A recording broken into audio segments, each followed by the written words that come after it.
প্রিয় দর্শক, ক্রিকেটের ভিডিও দেখতে আমাদের খেলাবিপি চ্যানেলটিকে সাবস্ক্রাইব করে রাখবেন। সিলেট আন্তর্জাতিক স্টেডিয়ামে তখন চরম উত্তেজনা, চারিদিকে উল্লাসের ঝড়। ভক্তরা অধীর আগ্রহে অপেক্ষা করছিল দুই শক্তিশালী দলের মুখোমুখি লড়াই দেখতে। টসে জিতে প্রথমে ব্যাট করার সিদ্ধান্ত নেয় ফরচুন বরিশাল। ফরচুন বরিশালের হয়ে তামিম ইকবাল ও নাজমুল হাসান শান্ত উদ্বোধনী জুটি দিয়ে শুরু করেন।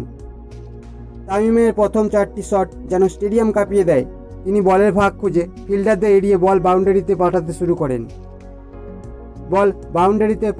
করেন।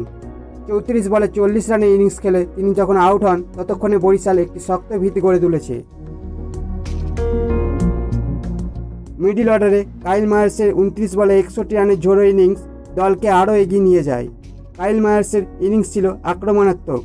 শেষে ফাহিম আশরাফের 6 বলে 20 রানে বরিশাল 5 উইকেট হারিয়ে 197 রান সংগ্রহ করে। তাদের এই সংগ্রহকে ম্যাচ জয়ী বলে মনে হচ্ছিল, কারণ পিচ ব্যাটসম্যানদের সহায়ক হলেও চাপের মুহূর্তে রান তাড়া করা সহজ নয়। অন্য প্রান্তে নুরুল হাসান 7 বলে 32 রান করে গুরুত্বপূর্ণ ভূমিকা রাখেন। তখন স্টেডিয়ামের প্রত্যেকটি মানুষ দম বন্ধ অবস্থায় ম্যাচ দেখছিল, কিন্তু 20তম ওভারের শেষ বলে রংপুর রাইডার্স 7 উইকেট হারিয়ে 202 রান সংগ্রহ করে জয় নিশ্চিত করে। নুরুল হাসানের বিধ্বংসী ব্যাটিংই রংপুরকে জয়ের পথে এগিয়ে দেয়। রংপুর রাইডার্স 3 উইকেটে জয়লাভ করেছে, ফলে বিপিএলের 6টি ম্যাচের মধ্যে 6টি জয় পেয়ে পয়েন্ট টেবিল শীর্ষে অবস্থান পাকা করেছে। এই নাটকীয় ম্যাচটি বিপিএলের ইতিহাসে স্মরণীয় হয়ে থাকবে।